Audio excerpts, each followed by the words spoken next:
বিজ্ঞানের থিওরি দিয়ে কোরআন চলে না।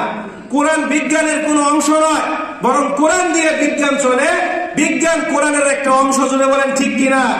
কারণ ইতিহাস সম্মানের সঙ্গে সাক্ষ্য দেয়, যুগে যুগে বিজ্ঞানের থিওরি পরিবর্তন সংশোধন হলেও আল্লাহর কোরআন, যা আজ থেকে 1400 বছর আগে এই দুনিয়ার জমিনে অবতীর্ণ হয়েছে, তার একটা আয়াত, একটা বাক্য, একটা শব্দ, একটা হরফ, একটা জবর, জের, পেশ, নক্তা পর্যন্ত পরিবর্তন, সংকুচন, সংযোজন, বিয়োজন, পরিমার্জনের দরকার হয় না। জুড়ে বলেন ঠিক কিনা? কারণ আমরা দেখেছি যুগে যুগে বিজ্ঞানের থিওরি পরিবর্তন হয়েছে। কয়েক বছর আগেও জ্যোতির্বিজ্ঞানের থিওরি ছিল যে পৃথিবীকে কেন্দ্র করে সূর্য সহ অন্য সকল গ্রহ নক্ষত্র এর চারপাশে ঘুরে।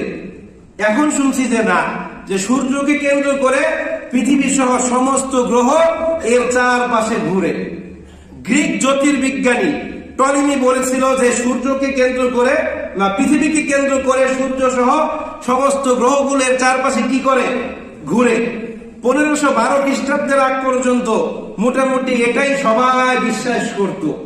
এরপর 1512 খ্রিস্টাব্দে নিকোলাস কোপারনিকাস আবিষ্কার করলো যে না, সে ভুল, বরং সূর্যকে কেন্দ্র করে পৃথিবী সহ অন্য সমস্ত গ্রহ নক্ষত্রগুলো নির্ধারিত কক্ষপথে চলে। অথচ আল্লাহর কোরআন আজ থেকে 1500 বছর আগে বলছে, সূরাতুর রহমান 5 নম্বর আয়াত, আশ-শামসু ওয়াল কমারু বিহুসবান, চন্দ্র এবং সূর্য তাদের নির্ধারিত কক্ষপথে আবর্তিত হয়। সূরাতুল ইয়াসিন 40 নম্বর আয়াত, আল্লাহ পাক বলেন, লাশ-শামসু ইয়ানবাগি লাহা আন তুদরিকাল কমার ওয়ালাল লাইলু সাবিকুন নাহার ওয়া কুল্লুন ফি ফালাকি ইয়াসবাহুন। আল্লাহ বলেন যে সূর্যের কোনো ক্ষমতা নাই যে সে চন্দ্রকে অতিক্রম করে সামনের দিকে অগ্রসর হবে।